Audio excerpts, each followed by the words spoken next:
नमस्कार दोस्तों, मैं मनीष तोमर अपने YouTube चैनल कक्षा ज्ञान के मंच पर आप सभी का स्वागत करता हूं, हार्दिक अभिनंदन करता हूं। हम लगातार संविधान या राज्य व्यवस्था को पढ़ रहे थे और उसमें हमने मूल अधिकारों को कंप्लीट कर लिया। मूल अधिकार से संबंधित अनुच्छेद, मूल अधिकार से संबंधित महत्वपूर्ण तथ्य और उनसे संबंधित सुप्रीम कोर्ट में लाए गए वाद और विवाद, उन पर हम सब चर्चा कर चुके थे। अब उससे अगला जो पार्ट है, जिसे संविधान के नीति निर्देशक तत्वों के नाम से जाना जाता है, जिसे संविधान का भाग 4 कहा जाता, तो उस पर चर्चा प्रारंभ करते हैं और देखते हैं उसकी क्या उपयोगिता है। तो देखिए, नीति निर्देशक तत्व, नीति, अब आपको इसके नाम से ही पता लग जाएगा। अगर आप इसके नाम के अर्थ को ही समझ लोगे तो चीजें आसान हो जाएंगी। नीति निर्देशक तत्व अनुच्छेद 36 से लेकर 51 तक। नीति निर्देशक तत्व का मतलब ही क्या है? राज्य को नीति बनाने का निर्देश दे रहा है। राज्य को नीति बनाने का क्या दिया जा रहा है? निर्देश दिया जा रहा है। राज्य कैसी नीति बनाए? राज्य ऐसी नीति बनाए जिसके अंदर सभी लोगों को सामाजिक और आर्थिक समानता प्राप्त हो सके। ऐसी स्कीम्स लाए, ऐसी नीतियां बनाए जिसमें एक लोक कल्याणकारी राज्य की क्या हो सके, स्थापना हो सके। ऐसी नीतियां बनाए जो समाज के कहीं ना कहीं उत्थान, हर वर्ग को क्या करे, विकसित करने का प्रयास करे, उनकी हर क्षेत्र में क्या करे, मदद करे। तो वास्तविक रूप से संविधान के अंदर सबसे महत्वपूर्ण जो चीज है वो क्या है? नीति निर्देशक तत्व। अब इसके साथ प्रॉब्लम्स क्या थी कि नीति निर्देशक तत्व और मूल अधिकार दोनों को संविधान में शामिल किया गया, लेकिन एक न्यायोचित है और एक गैर न्यायोचित है। यानी कि एक को प्राप्त किया जा सकता है, एक को प्राप्त नहीं किया जा सकता कोर्ट के माध्यम से। यानी कि एक पूर्ण रूप से कहीं ना कहीं राज्य पर निर्भर है और एक पूर्ण रूप से हमको संविधान के माध्यम से दे दिए गए हैं। तो राज्य के लिए दिए गए हैं, राज्य के लिए दिए गए हैं कि राज्य ऐसी नीति या पॉलिसी बनाए जिससे एक लोक कल्याणकारी राज्य की स्थापना हो सके। तो हम चर्चा इस पर प्रारंभ करते हैं। इंग्लिश में कहा जाता है directive principle of state policy, DPSP के नाम से इनको जाना जाता है। तो नीति निर्देशक तत्व, तो पहली चीज आपके दिमाग में आए कि नीति निर्देशक तत्व आखिर होते क्या है। तो पहली चीज तो यह पता होनी चाहिए क्या है। तो क्या है आप बता दोगे? एक लाइन में आपसे पूछा जाए कि नीति निर्देशक तत्व आखिर क्या है, तो आप कहोगे नीति निर्देशक तत्व एक तरीके से राज्य के कर्तव्य है, राज्य के कर्तव्य है, पहली चीज। दूसरी चीज और क्या हो सकती है? आर्थिक और सामाजिक समानता स्थापित करने का माध्यम है, दूसरी चीज। तीसरी,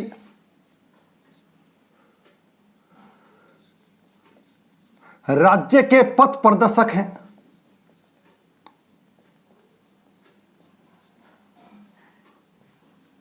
यानी कि राज्य को कहीं ना कहीं रास्ता दिखाते हैं कि किस प्रकार से राज्य को अपनी पॉलिसियों का निर्माण करना चाहिए, अपनी नीतियों का निर्माण करना चाहिए। ये कुछ चीजें आपको पता होनी चाहिए कि आखिर नीति निर्देशक तत्व क्या है।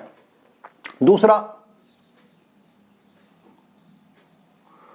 वाद योग्य नहीं है, अर्थात गैर न्यायोचित हैं, अर्थात कोर्ट के माध्यम से इनको प्राप्त नहीं किया जा सकता। यानी कि पूर्ण रूप से किस पर निर्भर है? राज्य की इच्छा पर निर्भर है।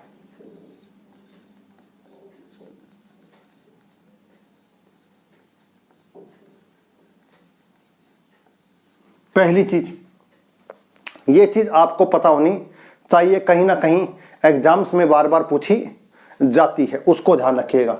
तो क्या है आपको पता लग गया। अब बात करें क्यों है।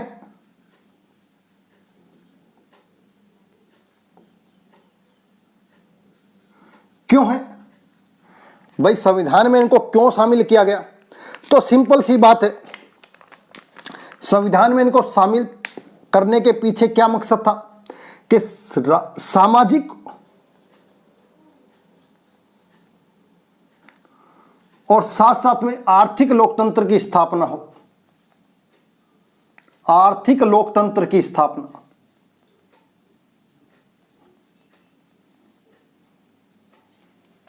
आर्थिक लोकतंत्र की स्थापना। दूसरा, इनके माध्यम से लोक कल्याणकारी राज्य की स्थापना, यानी कि एक तरीके से वेलफेयर स्टेट, लोक कल्याणकारी राज्य की स्थापना, यह चीज ध्यान रखिएगा। तीसरा कह सकते हैं गांधीवादी मूल्यों को स्थापित करना, मूल्यों को स्थापित करना। ये कुछ चीजें हो सकती हैं जिसके कारण से नीति निर्देशक तत्वों को संविधान में क्या किया गया, शामिल किया गया। उनके पीछे कुछ कारण हो सकता है। सामाजिक और आर्थिक लोकतंत्र स्थापित किया जाए, लोक कल्याणकारी राज्य की स्थापना की गई, एक वेलफेयर स्टेट हो, और गांधीवादी जो गांधी सोचते थे, गांधीवादी मूल्य, ग्राम पंचायत की स्थापना, नशे से दूर रहना, स्वास्थ्य को लेकर, काम को लेकर, कुटीर उद्योगों से लेकर, तो वहां कहीं ना कहीं आपको गांधी के मूल्य दिखाई देते हैं। तो कहीं ना कहीं गांधी के मूल्यों को स्थापित करने की कोशिश यहां पर की गई है। तो ये सारे कारण और ये सारे क्यों है कि किसके कारण लाए गए। ठीक है, अब बात करें कि नीति निर्देशक तत्व कैसे। अगला क्वेश्चन दिमाग में आता है, क्या है बता दिया गया, क्यों है, कैसे। तो कैसे को लेकर थोड़ी सी हिस्ट्री ध्यान रखिएगा कि कैसे का मतलब क्या है। कैसे का मतलब है सर्वप्रथम 1935 के एक्ट में ये थे, जिन्हें इंस्ट्रूमेंट्स ऑफ इंस्ट्रक्शन कहा जाता था। इंस्ट्रूमेंट्स ऑफ इंस्ट्रक्शंस, यानी कि एक तरह के आदेश पत्र, अनुदेश पत्र के रूप में इनको जाना जाता था। सबसे पहले वहां देखे गए। हमने कहां से लिए, तो हमने इसे आयरलैंड के संविधान से क्या किया, अडॉप्ट किया है। यानी कि हमारे नीति निर्देशक तत्व आयरलैंड के संविधान से क्या है, प्रभावित माने जाते हैं। तीसरा, बी.एन. राव की सिफारिश पर इन्हें संविधान में क्या किए गए, शामिल किया गया। बी.एन. राव की सिफारिश पर इन्हें संविधान में क्या किया गया, शामिल किया गया। और शामिल करने के लिए क्या बनाई गई, एक समिति बनाई गई जिसे कहा जाता है तेज बहादुर सप्रू समिति। इसी की सिफारिश पर संविधान में भाग 4 और अनुच्छेद 36 से 51 तक में क्या शामिल किए गए, कहीं ना कहीं नीति निर्देशक तत्वों को क्या किया गया, शामिल किया गया। एग्जाम में यहां से बार बार आपके प्रश्न पूछा जाता है, तो बेसिक चीजें ध्यान रखिएगा। नीति निर्देशक तत्व क्या है, राज्य के कर्तव्य हैं। राज्य को आर्थिक और सामाजिक समानता स्थापित करने की नीति बनाने का कहते हैं। राज्य के पथ प्रदर्शक है, राज्य को रास्ता दिखाते हैं। कहीं ना कहीं वाद योग्य नहीं है, यानी कि कहीं पर भी इनको चैलेंज नहीं किया जा सकता। गैर न्यायोचित है, कोर्ट के माध्यम से इन्हें प्राप्त नहीं किया जा सकता। राज्य की इच्छा पर निर्भर करते हैं, यानी कि पूर्ण रूप से राज्य पर डिपेंड है। और कहीं ना कहीं और भी जोड़ना चाहते हो तो सकारात्मक अधिकार है। कैसे हैं, सकारात्मक, पॉजिटिव है, यानी कि राज्य को काम करने के लिए बता रहे हैं। सकारात्मक किस उसमें हुए सेंस में कि राज्य को क्या कह रहे हैं कि आप ऐसी नीति बनाए जिससे लोक कल्याणकारी राज्य की स्थापना हो सके, तो सकारात्मक है। मूल अधिकार नकारात्मक रूप से कहीं ना कहीं दिखाई देते हैं, राज्य को रोकते हैं कि राज्य कोई ऐसा काम ना करे जो मूल अधिकारों का कहीं ना कहीं उल्लंघन करता हो। यहां क्या करें, राज्य ऐसी नीति बनाए जिससे लोक कल्याणकारी राज्य की स्थापना हो सके। तो सकारात्मक और नकारात्मक का अर्थ समझें। सामाजिक और आर्थिक लोकतंत्र वास्तविक रूप से यही है। क्यों, क्योंकि फंडामेंटल राइट्स के माध्यम से हमें पॉलिटिकल राइट्स तो प्राप्त होते हैं, लेकिन सामाजिक और आर्थिक हमको इसी के माध्यम से क्या होंगे, प्राप्त होंगे। लोक कल्याणकारी राज्य की इसकी काफी आलोचना की गई, अलग अलग लोगों ने इसकी आलोचना की, आगे उस पर चर्चा करेंगे क्या क्या लोगों ने कहा, और संविधान में इनका वास्तविक स्वरूप कैसे आपको दिखाई देता है, ये चीज हो गई। अब बात करते हैं इसके महत्वपूर्ण अनुच्छेदों पर, जहां से आपके एग्जाम्स में पूछे जाते हैं। अनुच्छेद की बात करें,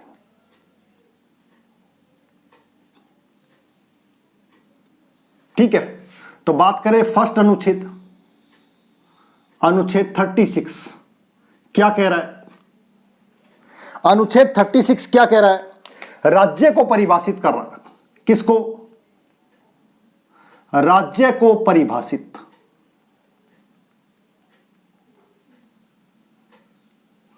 राज्य कौन होगा? और इसमें कहा गया कि राज्य किसके अनुसार होगा, यानी कि अनुच्छेद 12 के अनुसार। किसके अनुसार? अनुच्छेद 12 में जो राज्य की परिभाषा की गई है वही एज इट इज यहां पर बताई गई, लिखी नहीं गई। उसमें कहा क्या, वही राज्य होगा जो आर्टिकल 12 के तहत माना गया, यानी कि वही संघ सरकार, संसद, राज्य सरकार, विधानमंडल, उसके बाद प्राधिकारी, एनजीओ जितने भी हैं, उसके अलावा पीएसयू जितने भी हैं, उसके अलावा सुप्रीम कोर्ट के जितने भी प्राधिकारी होते हैं, उन सबको कहीं ना कहीं किसके रूप में स्वीकार किया गया? राज्य के रूप में स्वीकार कर दिया गया। जितने भी पंचायती राज है, स्थानीय शासन, उन सब के बोर्ड को, उसको छावनी, सबको किसी न किसी राज्य के रूप में परिभाषित किया गया। आर्टिकल 12 में मैं आपको बता चुका हूं, ध्यान रखिएगा। अब पहले में ही 12 की बात कही गई, क्यों कही गई? मैंने कहा मूल अधिकारों में भी सबसे पहले राज्य है और नीति निर्देशक तत्वों में भी सबसे पहले राज्य है। क्यों है? क्योंकि एक राज्य के विरुद्ध है और एक राज्य को आदेश दे रहे हैं या काम करने का निर्देश दे रहे हैं। आदेश तो क्या, निर्देश दे रहे हैं। समझ में आ गई बात? तो दोनों चीजों को समझ लीजिए, देंगे तो राज्य पहले डिफाइन तो हो, तो राज्य को परिभाषित डेफिनेशन तो हो। तो प्रारंभ में दोनों भागों में प्रारंभ में सबसे पहले बात कही गई, राज्य को परिभाषित किया गया। ठीक है, इसको ध्यान रखिएगा। अनुच्छेद 37, अनुच्छेद 37 क्या कह रहा है वो वापस देख लीजिए। यहां पर लिखा गया वाद योग्य नहीं है। क्या नहीं है? वाद योग्य नहीं है, अर्थात कोर्ट के माध्यम से, अर्थात गैर न्यायोचित हैं। अच्छा, मैंने आपको कहा इसका मतलब क्या? इसका मतलब यह है कि राज्य की इच्छा पर निर्भर कर रहे हैं। आप उन्हें प्राप्त करने के लिए कोर्ट के माध्यम से उनको प्राप्त नहीं कर सकते। अब ये राज्य की डिपेंडेंसी पर क्यों छोड़े गए? इन्हें भी मूल अधिकारों की तो राज्य की डिपेंडेंसी पर इसलिए छोड़े गए, भारत राज्यों का संघ है और राज्यों के संघ की हर एक राज्य की अलग अलग परिस्थितियां हैं। उनकी आर्थिक, उनकी सामाजिक, उनकी भौगोलिक, सब कंडीशंस क्या है, अलग अलग हैं। तो एक ही चीज को सभी राज्यों पर एक साथ थोपा जाना संभव नहीं है। समझ में आ गई बात? अब राज्य वाद योग्य नहीं। अब समझिए इसको कैसे। अब जैसे राजस्थान है, तो राजस्थान के अंदर चिरंजीवी योजना चल रही है, स्वास्थ्य बीमा योजना, 25 लाख रुपए तक का बीमा है। अब कोई सपोज करो कोई उत्तर प्रदेश का व्यक्ति कोर्ट में चला जाए और क्या राजस्थान के लोगों को 25 लाख का बीमा दिया जा रहा है, तो उत्तर प्रदेश के लोगों को भी ये व्यवस्था होनी चाहिए। पहली बात तो जा नहीं सकते, क्योंकि जाओगे तो फिर वही, अगर जाकर और उसको कहने लगे और राज्य ये और कोर्ट उसको ये आदेश देने लगा तो समस्याएं खड़ी हो जाएगी। कैसे हो जाएंगी उसको समझ। अब राजस्थान में व्यवस्था लागू करी क्योंकि राजस्थान की पॉपुलेशन कम है। समझ में आ गया? 6-7 करोड़ के आसपास क्या है पॉपुलेशन है, 7 करोड़ 8 करोड़ के आसपास। अब उत्तर प्रदेश की बात करें तो 22 करोड़ के आसपास पॉपुलेशन है। अब वो पॉपुलेशन जो है वो 3 गुना ज्यादा है। अब 3 गुना के ऊपर वही व्यवस्था को लागू कर दिया जाए, संभव नहीं है। समझ में आ गई? तो उस राज्य की आर्थिक स्थिति, भौगोलिक स्थिति, सामाजिक स्थिति को ध्यान में रखकर हर राज्य अपनी क्या बनाए, पॉलिसी बनाए। इसलिए इसको वाद योग्य नहीं बनाया गया, अन्यथा राज्यों में समस्याएं खड़ी हो जाती। समझ में आ गई बात? अब आर्टिकल की बात करते हैं। समझ में आ गया हो तो अनुच्छेद 38,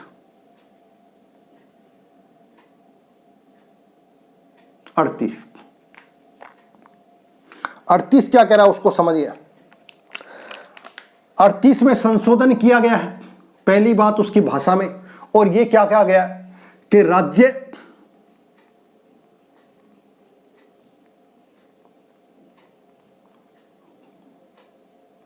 लोक कल्याणकारी, अभिवृद्धि के लिए सामाजिक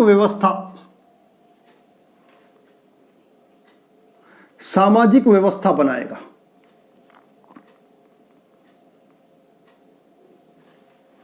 राज्य लोक कल्याण की अभिवृद्धि के लिए, उसके विकास के लिए क्या बनाएगा? ऐसी सामाजिक व्यवस्था बनाएगा जिससे लोक कल्याण की अधिक से अधिक क्या हो सके? अभिवृद्धि हो सके। यानी कि लोक कल्याणकारी राज्य की बात किसमें कही गई? 38 में कही गई है। ठीक है, इसी के अंतर्गत कहा गया सामाजिक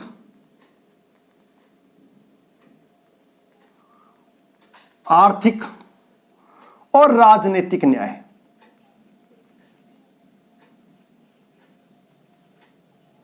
तीन प्रकार का न्याय है। प्रस्तावना में भी ये बात कही गई थी और यहां पर भी ये बात कही।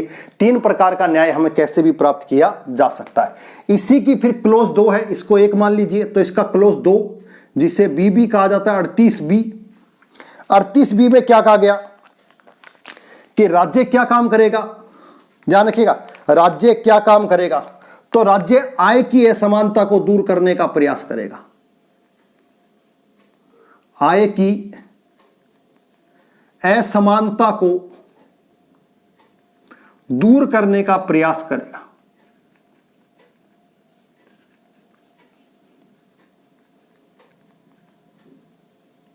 और अवसरों की समानता का प्रयास करेगा,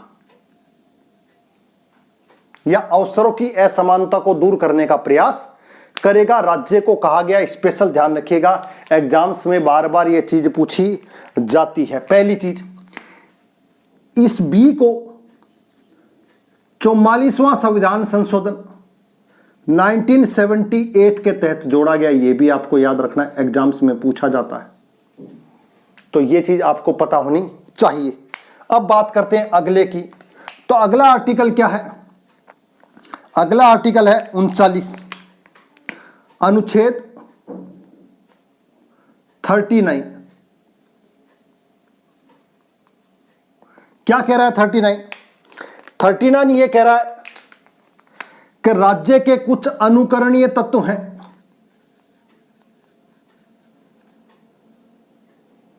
अनुकरणीय तत्व को प्राप्त करने का क्या करेगा? प्रयास करेगा। यानी कि ऐसे तत्व हैं जो अनुकरण करने वाले हैं, उनको लागू करने का, उनको प्राप्त करने का राज्य क्या करेगा? प्रयास करेगा। मैं फिर बता रहा हूं, आर्टिकल 26 राज्य को परिभाषित कर रहा है। आर्टिकल 37 क्या कह रहा है? वाद योग्य ने गैर न्यायोचित हैं, कोर्ट के माध्यम से इन्हें प्राप्त नहीं किया, कोई कानूनी या वैधानिक शक्ति इनको प्राप्त नहीं है।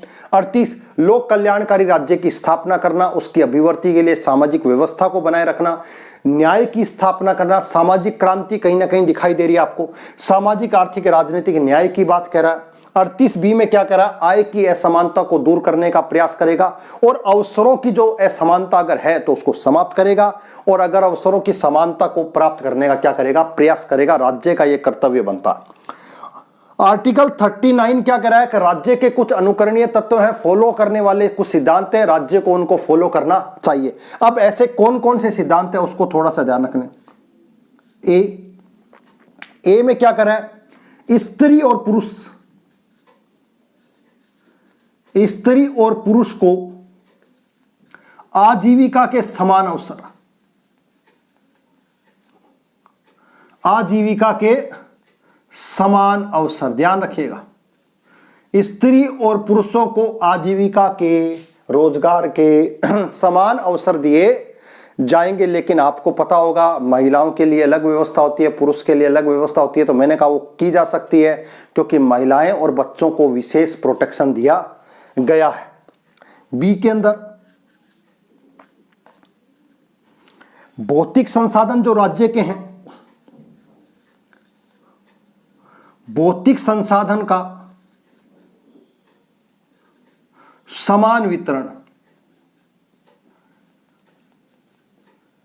कि राज्य के जितने भी भौतिक संसाधन हैं उस पर किसी एक का नियंत्रण हो सके, सभी को समान रूप से बांट दिए जाएं। तो कहीं ना कहीं समाजवादी व्यवस्था, कैसी समाजवादी व्यवस्था स्थापित की जाती है। समाजवादी व्यवस्था, अर्थव्यवस्था यही कहती है कि किसी एक व्यक्ति का या सरकार का उस पर आधिपत्य ना होकर पूरे के पूरे समाज का जिस पर हो तो वही व्यवस्था क्या कहलाएगी, समाजवादी कहलाती है। यहां पर यही बात कही है कि भौतिक संसाधनों का सभी लोगों में समान रूप से क्या किया जाए, डिस्ट्रीब्यूशन कर दिया जाए। ये ध्यान रखिएगा। सी क्या कह रहा है, धन के अहितकारी केंद्रीयकरण पर रोक। समझ में आ गई। धन का किसी भी प्रकार के सेंट्रलाइजेशन नहीं होना चाहिए, और अगर सेंट्रलाइजेशन एक जगह हो भी रहा है तो ध्यान रखना है कि वो कहीं ना कहीं अगर हो भी रहा हो तो उसको ये देखना है कि वो लोगों के हित में है या अहित में।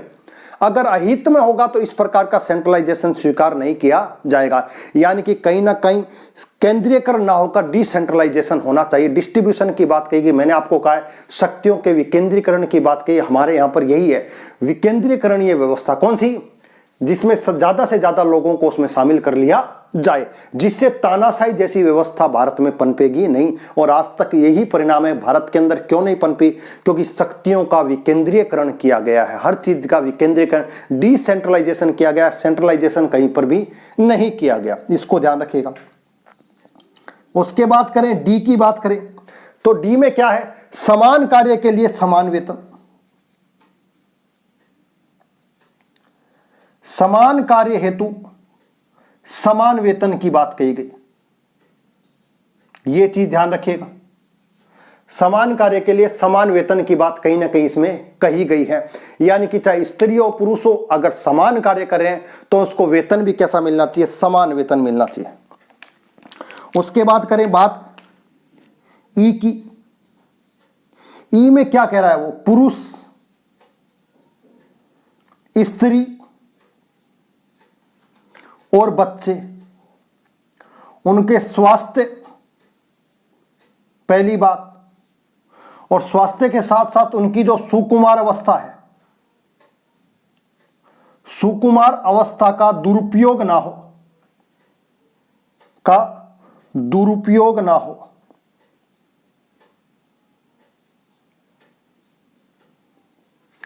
सभी के स्वास्थ्य को लेकर बात कही गई है।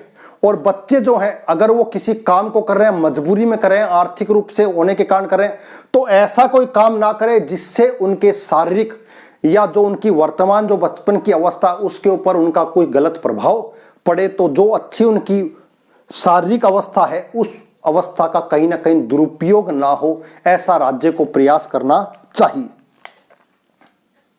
डी एफ में क्या कहा गया, बालकों को गरिमापूर्ण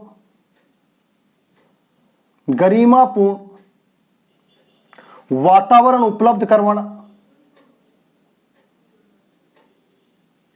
गरिमापूर्ण वातावरण उपलब्ध करवाना एवं उनके शोषण का विरोध एवं उनके शोषण का निषेध। यह ध्यान रखिएगा, वेरी वेरी इंपॉर्टेंट। एवं उनके शोषण का निषेध, कहीं ना कहीं ये सारी व्यवस्थाएं आपको देखने को मिलेगी। बच्चों को इस प्रकार का गरिमापूर्ण आवश्यक वातावरण उपलब्ध कराया जाए जिससे उसका सामाजिक, शारीरिक और आर्थिक विकास हो सके। ध्यान रखिए, और उसमें किसी भी प्रकार का उनका कोई शोषण ना हो। समझ में आ गई बात। आर्टिकल 23 भी कह रहा है, ध्यान रखिए, वही बात यहां पर कही, शोषण ना हो किसी भी प्रकार का। अगर शोषण होता है तो वो गलत माना जाएगा। और यह भी जोड़ा गया किसके, संविधान संशोधन के माध्यम से। ध्यान रखिएगा, 42वां संविधान संशोधन 1976 के द्वारा इसको जोड़ा गया, एफ को। ध्यान रखिएगा, ये हो गया। उसके बाद इसी आर्टिकल में एक आर्टिकल और आपको जुड़ता है, उसको कहा जाता है 39 कैपिटल ए, समान न्याय एवं निःशुल्क विधिक सहायता।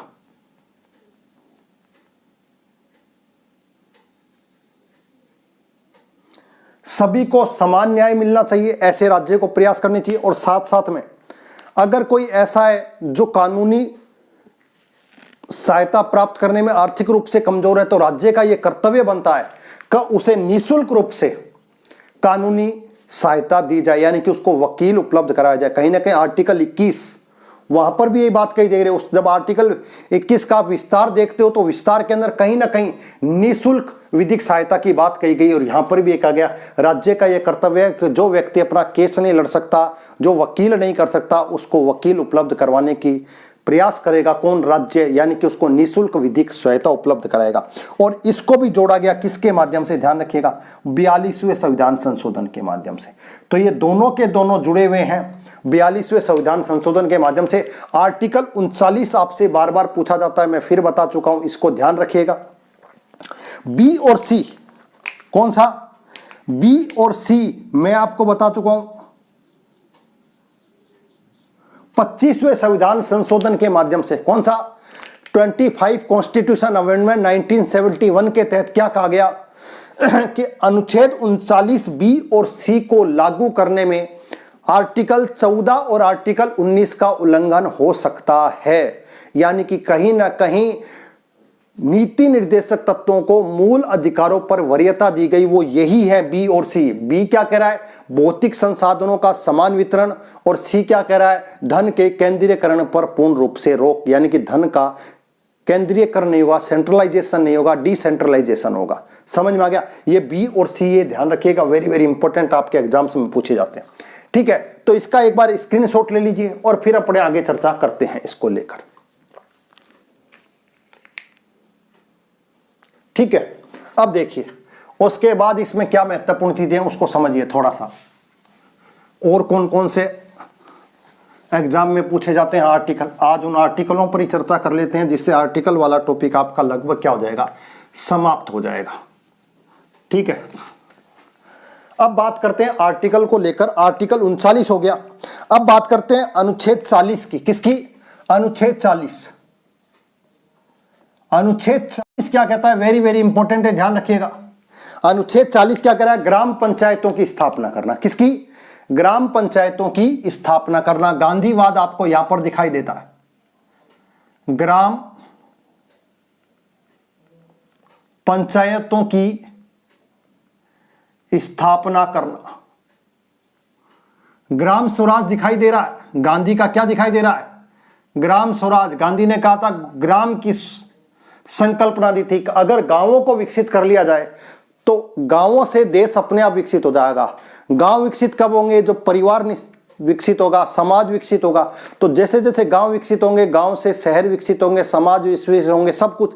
तो गांवों को विकसित करोगे तो अपने आप हर चीज विकसित होती चली जाएगी। ये 40 में कहा गया। ठीक है, अब बात करते हैं 41 की। किसकी? आर्टिकल 41 क्या कहता है उसको समझ लीजिए। जब स्थिति हो गई 40 के अंदर, तो गांव कुछ ना कुछ काम करेंगे। तो जब गांवों को मजबूत करेंगे तो क्या व्यवस्था होनी चाहिए? तो सभी को काम पाने का, शिक्षा पाने का, और साथ साथ में आर्थिक सहायता प्राप्त करने का अधिकार मिलना चाहिए। करने का अधिकार मिलना चाहिए। समझ में आई? काम, शिक्षा और आर्थिक सहायता प्राप्त करने का क्या करना चाहिए? अधिकार मिलना चाहिए। राज्य को ऐसा प्रयास करना चाहिए कि सभी को काम मिल सके, सभी को शिक्षा मिल सके और सभी को आर्थिक सहायता मिल सके। इसी के तहत आपने देखा होगा, अगर कोई व्यक्ति बेकार है,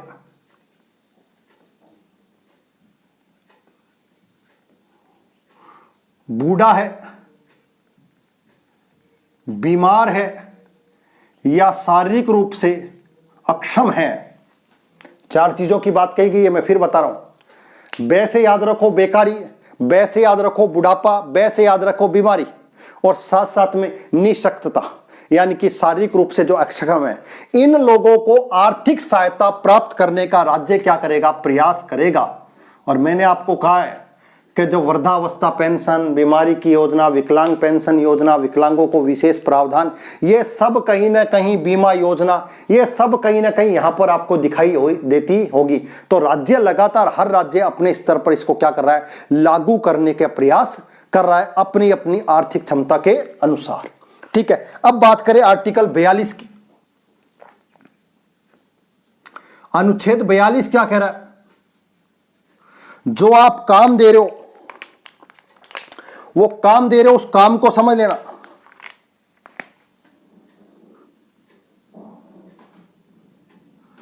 काम की न्याय संगत,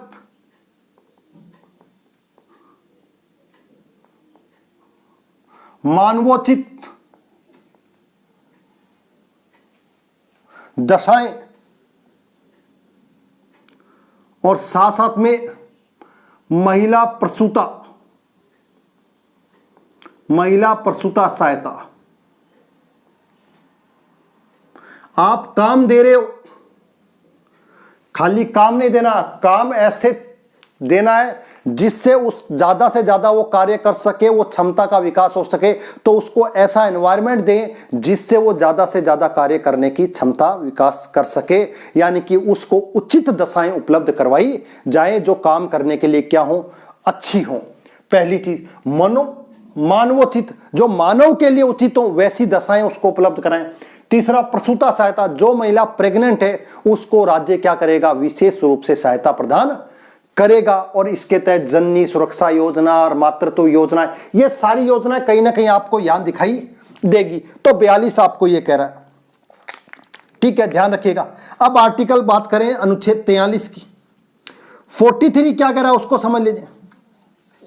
43 ये कह रहा है कि जो भी काम किया जाएगा, जो भी काम करने वाले होंगे कर्मकारों को निर्वाह मजदूरी यानी कि उचित मजदूरी यानी कि न्यूनतम मजदूरी उपलब्ध करवाई जाए। जो काम करने वाले हैं उनको निर्वाह मजदूरी, जितने में उनका गुजारा भत्ता हो सके उतनी मजदूरी उनको मिलनी चाहिए। उचित मजदूरी उनको काम के हिसाब से मिलनी चाहिए। न्यूनतम मजदूरी होनी चाहिए कि इतनी मजदूरी तो आपको मिलेगी मिलेगी, ये सिक्योरिटी कहीं ना कहीं उसको मिलनी चाहिए। तो इसको थोड़ा सा ध्यान रखिएगा। अब बात करते हैं अनुच्छेद, अच्छा इसमें ध्यान रखिएगा 43 के अंदर भी 2 को सब आर्टिकल हैं, ए और बी, इसको भी थोड़ा सा ध्यान रखिएगा। ए क्या कह रहा है उसको समझिएगा। ए क्या कह रहा है, ए ये कह रहा है जो कर्मकार हैं, जो काम करने वाले हैं उनको, भाई मेरी बात सुनिए आप, कोई भी काम करता है कंपनी में, समझिए कंपनी में कोई काम कर रहा है उसको सैलरी मिल रही है, तो क्या होता है वो काम को उतना ही करता है जितनी उसको लगता है। क्यों? क्योंकि उसको पता है मैं कितना भी काम करूं लेकिन मुझे क्या मिलेगी, सैलरी उतनी मिलेगी जितनी मेरी निश्चित है। ठीक है, उसके हिसाब से वो काम जितनी क्षमता कर सकता है उतना भी नहीं करता। क्यों नहीं करता? क्योंकि उसको पता है मुझे एक निश्चित वेतन मिलेगा। लेकिन आपने देखा होगा बड़ी बड़ी प्राइवेट कंपनियां, वो सैलरी के बाद भी एक और महत्वपूर्ण चीज देती है जिसे इंसेंटिव कहा जाता है। वो इंसेंटिव क्या होता है? वो इंसेंटिव क्या होता है? एक तरीके से कंपनी के अंदर भागीदारी हो गई कि आपको एक सैलरी तो मिलेगी लेकिन कंपनी एक स्तर से ज्यादा का व्यापार करती है, ज्यादा का लाभ उठाती है, तो उस लाभ में आपको भी कुछ ना कुछ अंश दिया जाएगा। अब समझिए, लाभ में जब अंश उसको दे दिया जाएगा तो होगा क्या, वो कहीं ना कहीं कंपनी के अंदर शामिल हो गया, भागीदार हो गया। तो वो कोशिश क्या करेगा कि कंपनी ज्यादा से ज्यादा क्या करे, प्रॉफिट करे। क्यों? क्योंकि उस प्रॉफिट में अब मुझे भी क्या मिल रहा है, हिस्सा मिल रहा है। समझ में आ गया? इससे 2 फायदे होंगे, उसका खुद का व्यक्तिगत विकास भी होगा और उस कंपनी का विकास भी होगा। तो उसके लिए इंसेंटिव दिए गए, प्रोत्साहन जिसे कहा जाता है कि सैलरी के अतिरिक्त। क्यों कहा गया? क्योंकि अगर सैलरी से अतिरिक्त उसको दिया जाएगा तो वो ज्यादा अच्छे से और ज्यादा मेहनत से क्या करेगा, प्रयास करेगा, क्योंकि उस प्रयास में उसको पता है कि जो कंपनी को लाभ होगा उस लाभ में मेरा भी कुछ हिस्सा होगा। तो कर्मकारों को क्या किया जाए, जो भी कर्मकार हैं, काम करने वाले हैं, उन कर्मकारों को प्रबंधन में क्या बना लो, प्रबंधन में भागीदारी कर लो। अगर वो शामिल हो जाएंगे तो आपकी समस्या उसकी समस्या, उसकी समस्या आपकी समस्या, तो दोनों की समस्याओं का निदान होगा। तो उससे क्या होगा, एक अच्छा डेवलपमेंट आपको देखने को मिलेगा। ये ध्यान रखिएगा। बी के अंदर कहा गया सहकारी समितियों की स्थापना।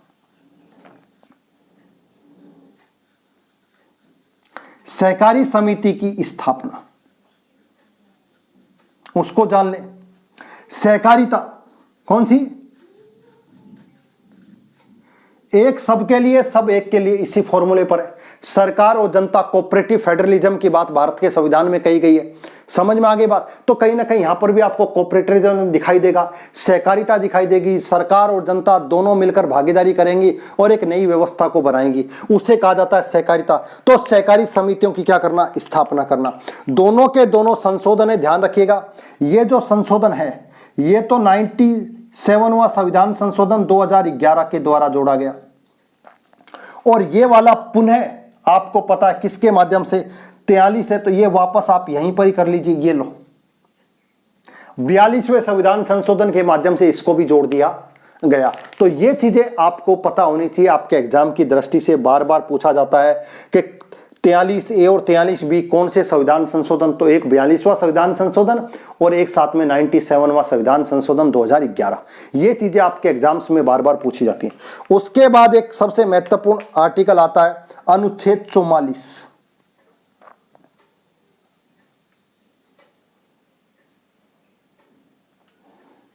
ये क्या कहा गया, इसमें कहा गया समान नागरिक संहिता। ध्यान रखिएगा, वेरी वेरी इंपॉर्टेंट। कौन सी?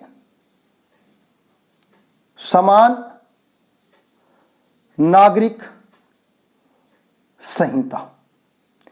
यानी कि कानून सभी के लिए क्या होने चाहिए, समान होने चाहिए। ये स्पेशल ध्यान रखिएगा। अब तक देश के अंदर क्या है, कानून के साथ साथ पर्सनल लॉ भी चल रहे हैं। समझ में आ गई बात? जो आपके क्रिमिनल कानून है वो तो सभी के लिए समान है।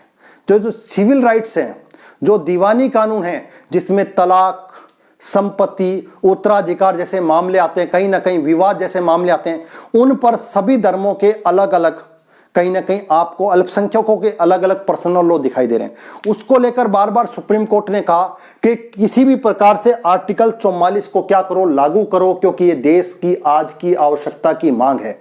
इसको लेकर आपको पता है कई वाद आए। एक शाहबानो केस आया, आपको पता होगा शाहबानो केस। गुजारा भत्ता की बात कही गई थी। एक लेडीज थी, उसके पति ने उसको तलाक देकर घर से बेदखल कर दिया, बच्चों के साथ उसको कोई गुजारा भत्ता नहीं दिया। वो सुप्रीम कोर्ट में गई और सुप्रीम कोर्ट ने उसको आदेश दिया कि उसको गुजारा भत्ता देना पड़ेगा। लेकिन मैंने आपको कहा, देश की वर्तमान सरकार जो थी, उस समय की तत्कालीन सरकार, उसने संसद के माध्यम से उस आदेश को क्या करवा दिया, निरस्त करवा दिया।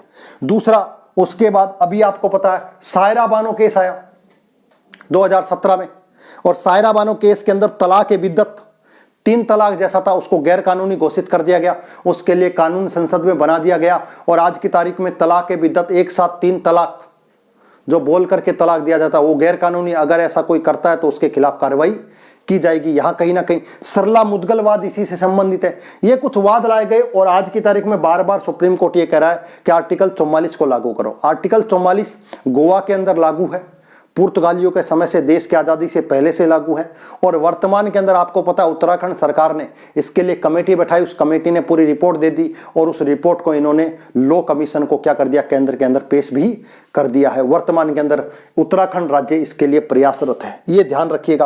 और वर्तमान जो सरकार है उसके कोर इशू में भी ये कहीं ना कहीं बैठता है एजेंडे में कि हम आएंगे तो क्या लाके आएंगे, समान नागरिक संहिता। देश में सभी वर्ग, धर्म, जाति, लिंग कोई भी हो, उनके लिए कानून कैसा बनाएंगे, एक समान कानून बनाएंगे। ये कहा गया है, ये वर्तमान में नहीं है, ये जब उस समय कॉन्स्टिट्यूशन बना है उसी समय इसको शामिल कर दिया गया, और कहा गया कि समय आने पर इसको क्या कर दिया जाए, लागू कर दिया जाए। ये बात कही गई, ठीक है। उसके बाद आर्टिकल 45 भी यहीं देख लो। आर्टिकल 45, अनुच्छेद 45 क्या कहता है कि 0 से 6 वर्ष के जो बच्चे हैं, वर्ष के बच्चे, उनके स्वास्थ्य एवं शिक्षा से संबंधित प्रावधान,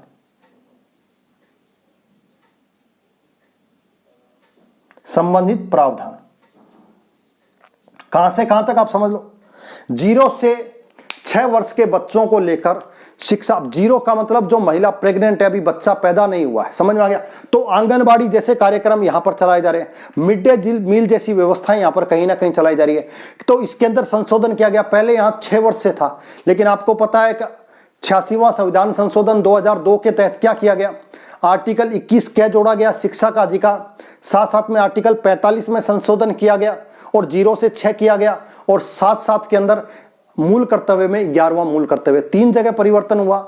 यहां पर 0 से 6 नीति निर्देशक तत्वों में, 6 से 14 मूल अधिकारों के अंदर, और बाद में 11वां मूल कर्तव्य अभिभावकों के संबंधी। सिंपल सी बात है, अभिभावक बच्चों को शिक्षा लेने के लिए स्कूल में भेजें, स्कूल उनकी शिक्षा के साथ साथ खाने की व्यवस्था भी कहीं ना कहीं करेगा। समझ में आ गया? ये सारी आपको कहीं ना कहीं आर्टिकल 45 में आपको होती हुई दिखाई देती है। तो आर्टिकल 36 राज्य को परिभाषित कर रहा है, 37 वाद योग्य नहीं है, 38 राज्य लोक कल्याणकारी वृद्धि करने का प्रयास करेगा, 39 ऐसे अनुकरणीय तत्व जो राज्य प्राप्त करेगा। ए के अंदर कहा गया स्त्री और पुरुष को आजीविका के समान अवसर, बी के अंदर भौतिक संसाधन की बात कही गई, सी के अंदर केंद्रीकरण की रोक की बात की, समान कार्य के लिए समान वेतन की बात कही गई है, बच्चों को महिलाओं को स्वास्थ्य को लेकर, उनके गरिमापूर्ण वातावरण को लेकर, उनके स्वास्थ्य को लेकर बात कही गई दोनों के अंदर। 40 के अंदर ग्राम पंचायतों की बात कही गई, 41 के अंदर काम पाने का, शिक्षा पाने का और आर्थिक सहायता प्रदान करने की बात कही गई।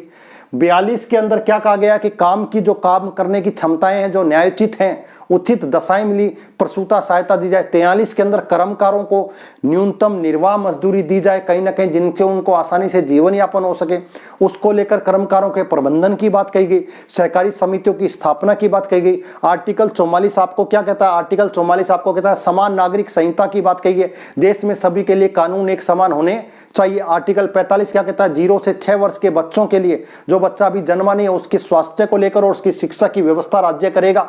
इसी के तहत आंगनवाड़ी कार्यक्रम आपको चलाए गए, मिड डे मील जैसी परियोजनाएं आपको योजना दिखाई देती हैं। ये सारी चीजें हम पढ़ चुके हैं। अब इससे आगे के कुछ और आर्टिकल्स बचे हुए हैं, उन पर और चर्चा कर लेते हैं, जिससे ये आपका टॉपिक आज एंड हो जाएगा। ठीक है, तो इसको देखिए अब आगे और क्या हो सकता है। ये आपके एग्जाम्स में बार बार पूछा जाता है, इसमें से कुछ ना कुछ छोड़ करके कुछ ना कुछ 20 का कुछ उठा लिया जाता है। कुछ संविधान संशोधन पूछ लिया जाता है कि कौन सा आर्टिकल कौन से संविधान संशोधन के माध्यम से जोड़ा गया। तो ये चीजें कुछ आपको ध्यान रखनी है, एग्जाम में बार बार इनमें से कुछ ना कुछ पूछा जाता है, ये ध्यान रखिएगा हमेशा। ठीक है, आर्टिकल कहां तक हो गए? 45 हो गए। अब थोड़े से बचे, उन पर और चर्चा करते हैं, जिससे टॉपिक खत्म हो जाएगा। बात करते हैं आर्टिकल अनुच्छेद 46 की। किसकी? सॉरी 46 हो गया, 46, हाँ 45 हो गया। 46 क्या कह रहा है उसको समझिए।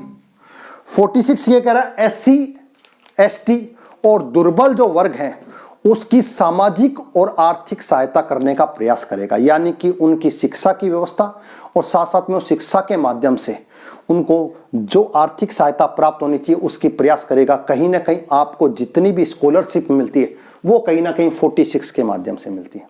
पहले बता चुका हूं, 46 के बाद आता है 47। 47 क्या कह रहा है कि पोषाहार, बच्चों को मिलने वाला पोषाहार, उनका जीवन स्तर, मनुष्यों को मिलने वाला जीवन स्तर और साथ साथ में उनके स्वास्थ्य से संबंधित प्रावधान राज्य करेगा, जिससे उनका पोषण का स्तर, उनका जीवन स्तर, उनका शारीरिक स्तर स्वस्थ हो सके। और साथ साथ में ऐसे मद्यपान, शराब, सिगरेट, गांजा, अफीम, इनको प्रतिबंधित करने का राज्य क्या करेगा? प्रयास करेगा। 47 ये कह रहा है। 48 क्या कह रहा है? राज्य ऐसे काम करेगा जिससे कृषि और पशुपालन को क्या मिले? बढ़ोतरी मिले। कृषि के अंदर नई नई टेक्नोलॉजी आए, पशुपालन का ज्यादा से ज्यादा विकास हो सके। दुधारू पशुओं की हत्या का निषेध किया गया है, जैसे गाय है, गोवंश की हत्या का निषेध। राजस्थान की बात करें तो ऊंट की हत्या का निषेध किया गया। 48 के अंदर ही एक सब क्लोज और जोड़ा गया, 48A, पर्यावरण के संरक्षण की बात कही गई है। वन्य जीवों के संरक्षण की बात कही गई है, क्योंकि पर्यावरण का संरक्षण होगा तो वन्य जीवों का संरक्षण होगा, तो हमारा इकोसिस्टम क्या रहेगा? मजबूत रहेगा, इकोलॉजी हमारी मजबूत रहेगी।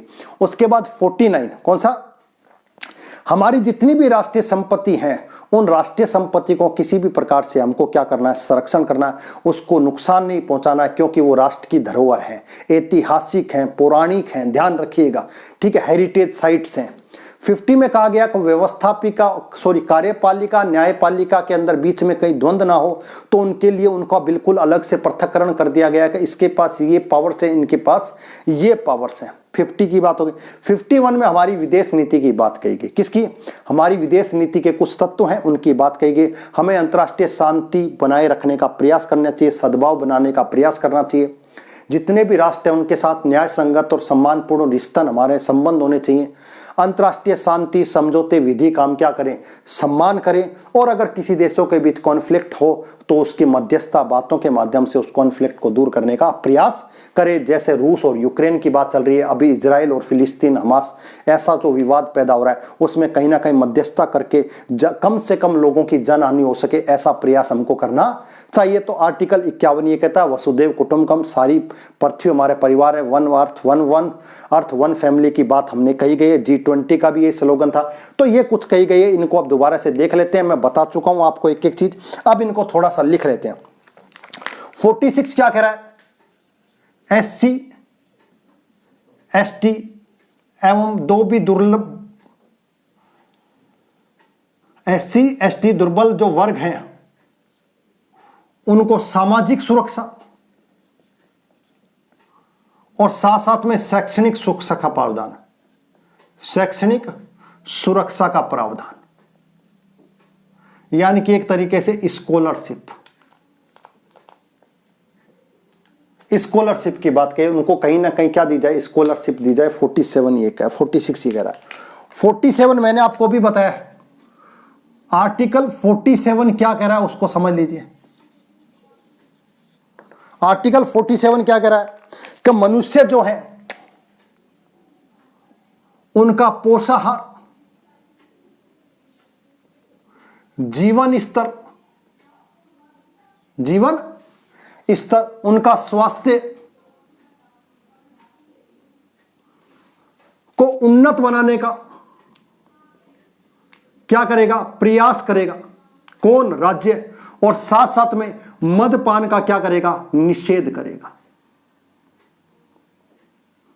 मादक पदार्थ है उनका क्या करेगा, निषेध करेगा। जैसे अब कई इसमें भी एक समस्या है, शराबबंदी। कौन सी बंदी, शराबबंदी बिहार में लागू हो गई। अब शराबबंदी लागू हो गई तो सिगरेट वाले कहते हैं सिगरेट, शराब वाले कहते हैं सिगरेट भी मना करो क्योंकि वो भी गलत है, गुटखा भी बंद करो वो भी है। लेकिन मद्यपान के अंदर शराब को प्रतिबंधित क्यों किया गया, क्योंकि मेरे पास फंडामेंटल राइट्स है, मैं क्या खाऊं क्या पीऊं ये तो मेरा अधिकार है। तो एक चीज ये बिल्कुल आपका अधिकार है, लेकिन ऐसे कोई अधिकार जो कहीं ना कहीं परिवार को, समाज को प्रभावित करता हो तो उसको प्रतिबंधित किया जा सकता है। अब शराब पीकर घर जाओगे तो बच्चे के मानसिकता पर प्रभाव पड़ेगा, परिवार की मानसिकता पर प्रभाव पड़ेगा। आप कुछ गलत करोगे तो पड़ोस के लोग भी परेशान होंगे, तो समाज भी प्रभावित हो रहा, परिवार भी प्रभावित हो रहा और बच्चे का मानसिकता भी प्रभावित हो रही है। और साथ साथ में कहीं ना कहीं शोषण किया जा रहा है, उनका कहीं ना कहीं शारीरिक शोषण किया जा रहा है, परिवार के अंदर मारपीट जैसी आपको व्यवस्थाएं देखने को। इन सब कारणों से ऐसा काम जो कहीं ना कहीं समाज को, परिवार को या किसी के स्वास्थ्य को, बच्चे के स्वास्थ्य को प्रभावित कर रहा है, तो राज्य उसको प्रतिबंधित कर सकता है। इसी के तहत शराब पर क्या लगाया गया, प्रतिबंध लगाया गया। ध्यान रखिएगा, इंपॉर्टेंट चीज है, फिर बता रहा हूं। अब बात करें आर्टिकल 48 की। किसकी, 48 क्या कह रहा है, मैंने आपको फिर कहा है 48 का मतलब समझिए, कृषि एवं पशुपालन का संरक्षण और साथ साथ में उसका बढ़ावा, ठीक है। और इसके तहत ही आपको पता है दुधारू पशु, कौन से पशु, दुधारू पशुओं की हत्या का निषेध होगा। साथ साथ के अंदर कहीं ना कहीं दुधारू पशुओं की हत्या का निषेध, साथ साथ में आपने देखा होगा ऊंट, गोवंश का निषेध। ऊंट, राजस्थान के अंदर ऊंट को भी क्या किया गया, प्रतिबंधित किया गया, ऊंट की हत्या नहीं की जा सकती, ठीक है। इसके बाद इसी के साथ एक और आर्टिकल जोड़ा, आर्टिकल A, उसमें कहा गया पर्यावरण का संरक्षण एवं वन और वन्य जीवों का संरक्षण, वन और वन्य जीवों का संरक्षण। ध्यान रखिएगा, पर्यावरण का संरक्षण के लिए 1986 में एक्ट बना और वन्य जीवों के संरक्षण के अधिकार के लिए 1971 वन्य जीव अधिकार एक्ट बना, संरक्षण एक्ट। ये दो एक्ट भी आपके बनाए गए, एग्जाम्स में बार बार पूछा जाता है, इसको भी थोड़ा सा ध्यान रखें। 1986 का एक्ट पर्यावरण संरक्षण के लिए और वन्य जीवों के संरक्षण के लिए। Tiger man of India Kailash Sankhla को माना जाता है, राजस्थान के जोधपुर के रहने वाले, पद्मश्री से सम्मानित व्यक्ति। तो ये कुछ चीजें आपको पता होनी चाहिए पर्यावरण संरक्षण को लेकर और वन्य जीवों के संरक्षण को लेकर। ये जो 48 है ये 48 जोड़ा कब गया, फिर ध्यान रखना 42वां संविधान संशोधन 1976 के माध्यम से इसको जोड़ा गया। ये भी आपको थोड़ा पता होना चाहिए। 49 की बात करें,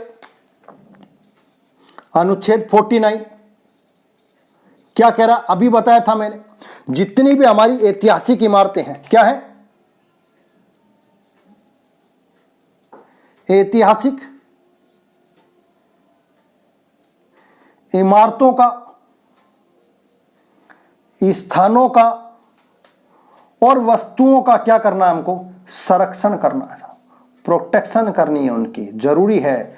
क्यों? क्योंकि हमारी वो धरोहर हैं, उनसे हमें इतिहास की जानकारी प्राप्त होती है, जो हमारे इतिहास को बताती हैं, तो उनका हमको क्या करना चाहिए, संरक्षण। लेकिन अब नहीं करते, क्योंकि हमको कहा गया है सरकारी जो भी संपत्ति वो अपनी नहीं है, अपनी संपत्ति केवल अपनी है। उसको समझ लीजिए। बस में जाओगे, सरकारी बस में सीट फाड़ दोगे, छेद होगा, उसको बड़ा कर करके छोड़ोगे ही नहीं। किसी दुर्ग में, किसी किले पर, किसी साइट्स पर जाते हो तो वहां पर कुछ लिख देते हो। स्कूल कॉलेजों में जाते हो तो टेबलों पर, बेंच में लिख देते हो। एटीएम में जाते हो तो गेट खोल लिया तो बंद नहीं हुआ, बंद हुआ तो छोड़ दिया, ठीक है, लात मार के खोल दिया। सब काम करते हो, क्यों करते हो? क्योंकि हमारे मन के अंदर एक चीज बैठ गई, हमने कहा हमारी संपत्ति हमारा घर, घर के अलावा जो संपत्ति है वो हमारी नहीं है। लेकिन मैंने आपको कहा सब कुछ राष्ट्र का है, आपका घर भी आपका ना होकर राष्ट्र की संपत्ति है। और मैंने कहा राष्ट्र की संपत्ति की सुरक्षा होनी चाहिए। अब राष्ट्र की संपत्ति की व्यवस्था को समझ लीजिए, आपको नहीं पता हो तो बता देता हूं। 8 नवंबर 2016 रात को 8 बजे क्या हुआ था? आप कह रहे थे एटीएम बैंक का, मशीन बैंक की, और एटीएम के अंदर रखा हुआ पैसा मेरा, बाकी सब सरकार का या बैंक का, लेकिन पैसा मेरा। 8 नवंबर को सरकार ने यह कहा कि किसी का कुछ भी नहीं, सब कुछ राष्ट्र का है। समझ में आ गई बात? इसलिए एक व्यवस्था देखने को मिली, नोटबंदी। मैंने कहा सब कुछ राष्ट्र का है, आपका और मेरा कुछ भी नहीं है। राष्ट्र के प्रति हमको हमेशा सजग रहना चाहिए, उसके प्रति जवाब देना चाहिए, उसके लिए कर्तव्य जो भी है वो निभाने चाहिए। क्योंकि राष्ट्र है तो हम हैं, राष्ट्र नहीं है तो हम किस काम के। समझ में आ गया? तो सब कुछ राष्ट्र के लिए होना चाहिए, राष्ट्र को समर्पित होना चाहिए, ये ध्यान रखिए आप। और आप कुछ लेकर भी तो नहीं आए, आपको आपके पिताजी से मिली, पिताजी को पिताजी से मिली, उसके पिताजी को किससे मिली आपको नहीं पता। सब कुछ यहीं से मिला, यहीं से प्राप्त किया, ऊपर से कुछ भी लेकर नहीं आए हो। तो सब कुछ राष्ट्र का है, राष्ट्र से लिया है, राष्ट्र को देने के लिए हमेशा क्या रहे, तैयार रहें, ये ध्यान रखिएगा। अनुच्छेद 50, अनुच्छेद 50 क्या कहता है? मैंने कहा कार्यपालिका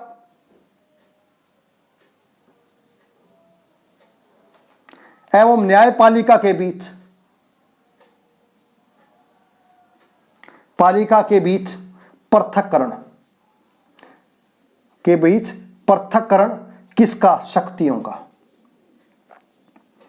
कार्य क्षेत्र का।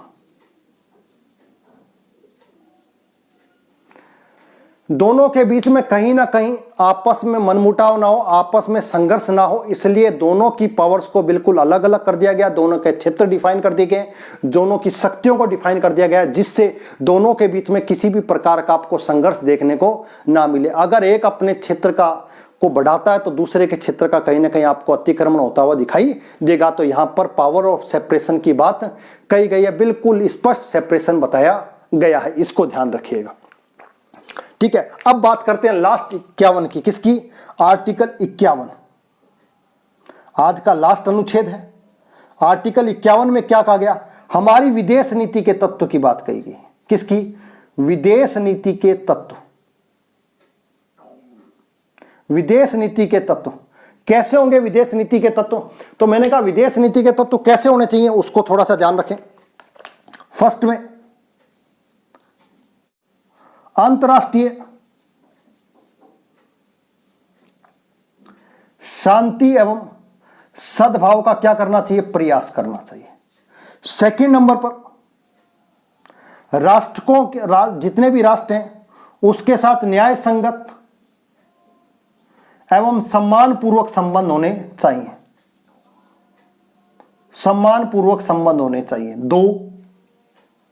ठीक है, तीसरे की बात करें, तीसरा यह कह रहा है अंतरराष्ट्रीय कानून, संधि, समझौतों का क्या करना चाहिए? का सम्मान करना चाहिए। सम्मान, ठीक है, ये ध्यान रखिएगा। और लास्ट और अंतिम 51(4), जो भी युद्ध हो रहे हैं अंतरराष्ट्रीय युद्ध, उसमें मध्यस्थता का प्रयास करना चाहिए। मध्यस्थता का प्रयास, और मध्यस्थता के प्रयास से क्या करना चाहिए, उस मामले को सुलझाना चाहिए